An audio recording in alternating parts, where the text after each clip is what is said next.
This is Everyday Expertise, and I'm Angela. And I'm here today with François Coutu. He's known online as Francoyovich. He's a Montreal-based illustrator and animator. His interests vary: landscapes, human anatomy, science fiction, graphic novels, animation, video games, architecture, and much more. He does illustrations, storyboarding, visual development, sequential art, animation, and compositing. Mm-hmm. Welcome. Thank you. So how did you start out in illustration? Well, it started out like pretty young. I mean, for drawing, but I used to love drawing like from a very young age. Then like I did that as a hobby like during all of my high school, and then when I got into cégep or college, I entered the 2D animation. Mm-hmm. Then I studied there for 4 years. And after that, I got into my first job was into a small indie video game company, and I did that for a year. Then in the meantime, I was doing some freelance work, and I love doing illustration for me, and that's why I go into cons. I started that after I exited school in 2014. So what are your preferred mediums? I work pretty much exclusively digitally. I work on Photoshop. That's like I love Photoshop, but because that's the one like software where you can do pretty much everything. So that's my tool. I do a lot of sketching on paper to get some rough ideas out, but mostly Photoshop for me. Oh, cool. Yeah. So I know some of the work you're known for would be categorized as I think fan art. Yeah. Like it's based on Metroid or I think Dark Souls. Dark Souls too. Yeah. What about these subjects appeals to you? Well, I really love games in general, but I mostly love adventure games. And let's say for especially like Dark Souls, which I've only started playing like about 2 years and a half ago, maybe 3, I think 3. And then I started to love the game, and the reason I love it is that it's not really clear what you have to do in that game. You got to find it for yourself. So it's really, I love the adventure aspect of it, and the fact that you talk to characters. Sometimes they just respond to you in some kind of riddles, and you got to find your own answer. And what I love about it is that the environments were kind of telling you what happened in the world, or were giving you ideas to forge your own opinion about it. And that's the thing I really loved about it, and that's the thing I wanted to like reproduce in the illustrations I made. Same thing for Metroid. Like you get onto Planet Zebes in Super Metroid, and like there's a bunch of environments, and like they all have kind of their own story to it, and obviously I interpret it like a lot like from my own perspective, but I think a lot of people who sees that like kind of connect the dot, and like they can tell, oh, it's that moment, it's nice. Yeah. So you would say that like the art direction and the environments really inspire you? Yeah, definitely. How does making these types of sort of fan art differ for you from making like what would you call original art? Well, I mean, original art is it's kind of it's a bit harder doing that, because when you're doing fan art, the subject matter is already there. Like you have already a lot of reference you can like go plunge yourself into, and like to do whatever you want to do. But whenever you want to do something new, something original, there's a whole other aspect of like doing research before doing it, because you want to do something consistent. If you want to create a universe, what's that universe like how are the characters, how do they interact with each other, like what's the story behind this universe. And there's a lot more work that has to get into that compared to fan art, where you can just think, oh damn, I like this thing, I like Dark Souls, I like Zelda, so I'm gonna make something about that. Yeah. That's interesting. Yeah. All right, so this show is very much about process. Can you walk me through your process of making a piece from the beginning to finished product? Yeah. So first, I've got a sketchbook where I sketches a bunch of thumbnails. So generally do about a dozen of them, like to play around with composition and what type of what I want to feature in this thumbnail. So it's about this size. It's very, very small. And when I'm kind of happy with the comp, like I take a picture with my phone, put it on Photoshop, start detailing the important aspects of it. And when this is done, this whole thumbnailing process takes about generally 3-4 hours to have something I'm pretty much happy with. Then I start applying colors. So just a rough pass in Photoshop just to have the general color vibe of the piece. And once this is done, I get into rendering. So I start, my tools are like in Photoshop, you don't have like, a lot of people would tell you you need like fancy brushes and stuff like that. I only use a soft round brush. Oh yeah. I have a textured brush as well with that. And I use the lasso tool. Yeah. So to make like very crisp shape, and those are my 3 tools. You must be very good at the lasso tool. I hate using lasso tool in Photoshop. Well, I mean, there's some tricks to like make it, easier to use. So yeah, I practiced a lot. So yeah, and I do that, and like 30 hours after that, I'm done. Yeah. 30 hours. Yeah, wow. they're each pieces take like general amount of 30 to 35 hours to make.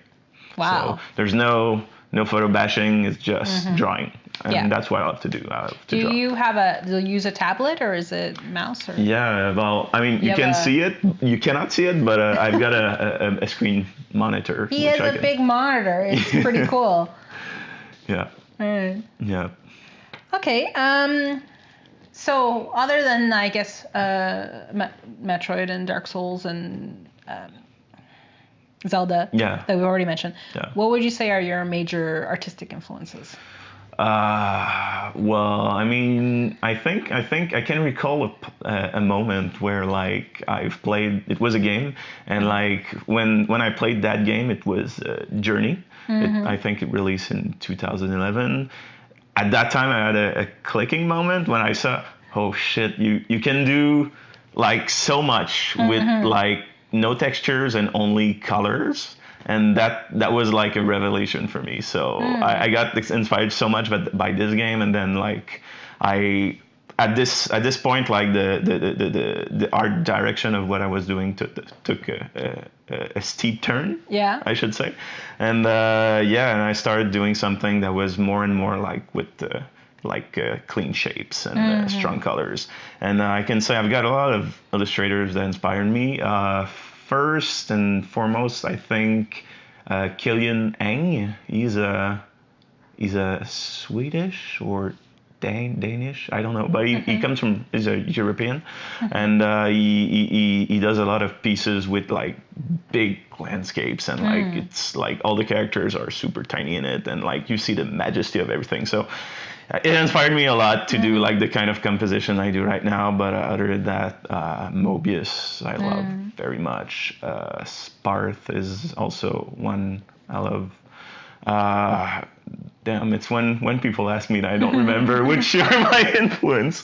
But I love anime in general. I don't do a lot of character pieces, but I love like the animation, since I have a background in animation. It really inspires me to do to inspire movement sometimes, and like the way characters interact with each other and stuff like that. That's cool. Yeah. Yeah. So what's something you wish you'd known about art or illustration before you began, before you started on this artistic journey, you could say? Yeah, what I wish I would have known. That's hard. I think I wish I would have known that it would get way easier with time because when you start like learning to draw, it's hard and you don't believe you're gonna make it, and like you spend a whole night drawing a piece and then you finish it and then you hate it and then you just you're like, oh boy, what is gonna do? Especially when I was learning Photoshop, like it was real rough at first. I remember getting frustrated about it, but it gets easier. It gets easier. Yeah. That's what's important to realize. It gets easier. Yeah, exactly. So no, but it takes a lot of practice anyway. Like you need to put the work into it if you want to get good. But you will get good if you put the work. It's yeah. Well, that's good. Yeah. How do you integrate your art into your daily life? Because are you doing art full time? Yeah. So that's your job basically? Yeah, I work in 2D, well, I'm a 2D illustrator and animator, and I work in a mobile game company in Montreal here. So yeah, it's called Budge Studios. Oh yeah. Yeah, we make games for young children, so that's nice. Well, it's my day job, and when I come home, I do illustration, and yeah, it's pretty much ingrained in my day to day. Like it's rare that I won't draw. Like one day, it's pretty much always draw. Yeah. How do you cope with stress or obstacles when something's just not working? What do you do? Does that happen? Oh yeah, well, it really it does. When it's not working, I mean, go do something else. Like just go take a walk. I've started I think a year and a half ago, I'm starting doing some exercise, working out, and I felt it had really some good benefits to me. Like you sleep better, you stress way less. And I think it's just good for your health in general. Like, eating healthy too helps. Because like if you, like there's moments when in the last 3 months I kind of slacked off like doing sport, but I'm getting back to it. Like it's okay, it was winter. Yeah. Well, next month I wanna in May I generally start biking to go to work. So like doing exercise really help. Go out. Talk to friends. I think like just don't always be in front of your screen. I think it's a good thing to remember. Yeah. Yeah. So yeah. Do you ever get like creative block? Yeah, that happens too. But I mean, like when I was younger, I remember I would be like I wouldn't be drawing for weeks because I would feel blocked. But the thing about creative blocks is that you can like push to undo the block, if I would say. Like there's some things you can do to help with that. So like if I feel blocked, I'm gonna stop working, go do like cook some stuff, like, and when I'm done eating, I go back to it, and generally I had time to like refresh a bit what I was seeing. Generally I can find an answer to what I was looking for way easily. And like doing sketches help with that. Just like when you feel blocked with a really specific thing, you need to like change your focus and do something else and go back to it after, because that if you just focus more on it, it's gonna feel worse. It's not gonna help. So yeah, that's the that makes sense. Yeah. All right. What would you say is your favorite part about illustration? I think honestly, I think I really love the rendering, because in a way it's kind of stupid. Because like when you why would it be stupid to let me explain. Okay. Because the way at least I do in illustration, and I think most artists do, is at the beginning you need to take all the decisions. What I want to showcase, like you choose your colors, you choose where everything's gonna be placed. It's really heavy, like on your thought process. But when all of this is done, then it's just okay. I've answered all my questions. Then I just have to make it pretty, and this is where you don't even think about anything. You just focus on what's there, and like you just need to reproduce everything very carefully. It's the longest part, but it's the one I have more fun.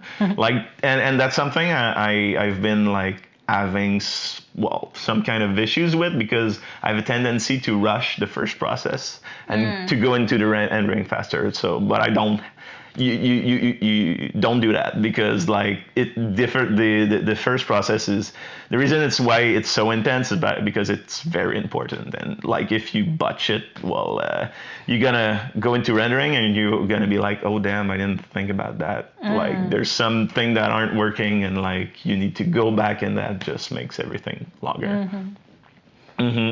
So do you have a least favorite thing about illustration? Something that frustrates you? The least favorite.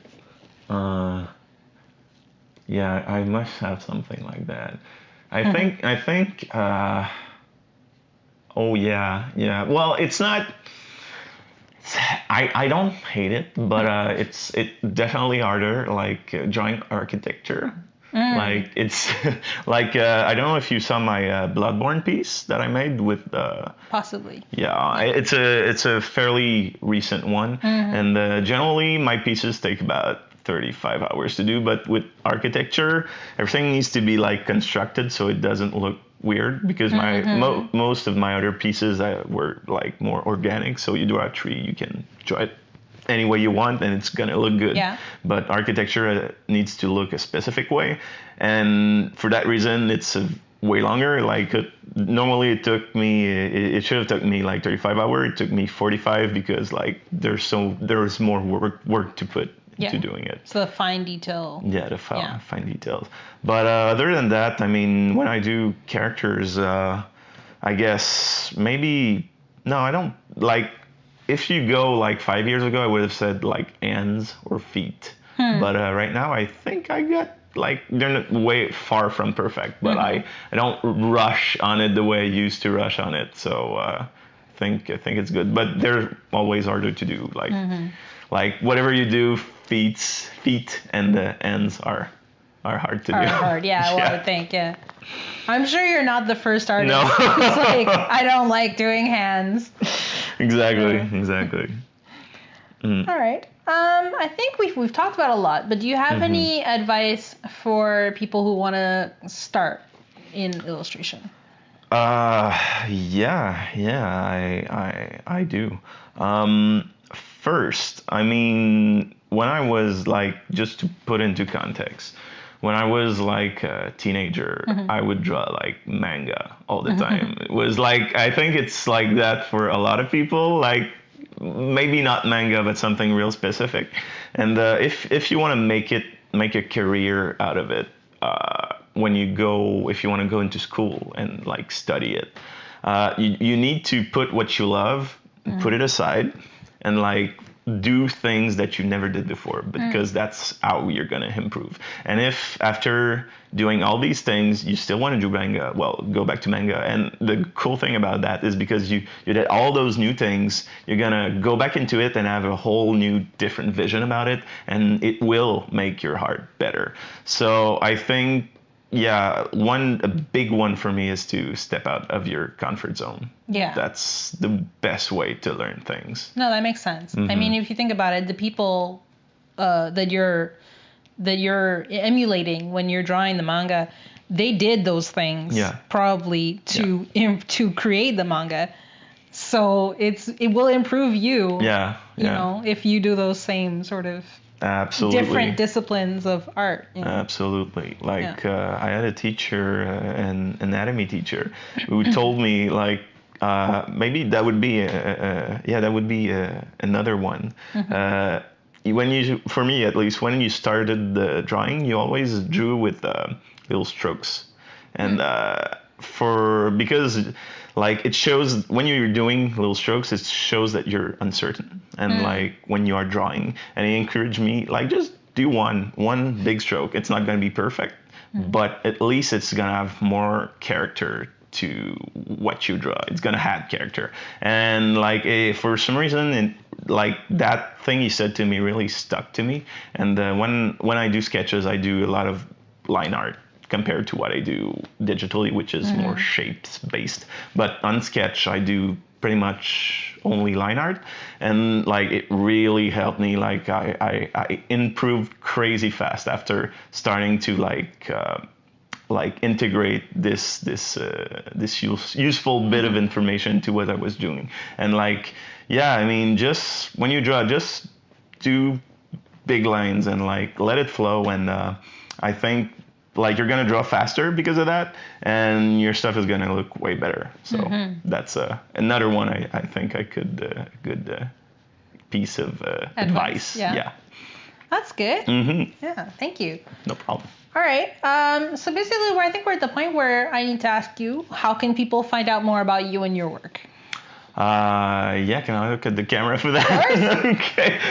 You can find me. I'm pretty much at a lot of places. I'm on Facebook, Twitter, Instagram, Tumblr, ArtStation. Just go on my website, Francoyovich.com, and like all the links are there. So yeah, and we'll have links in the description of this video as well. All right. Well.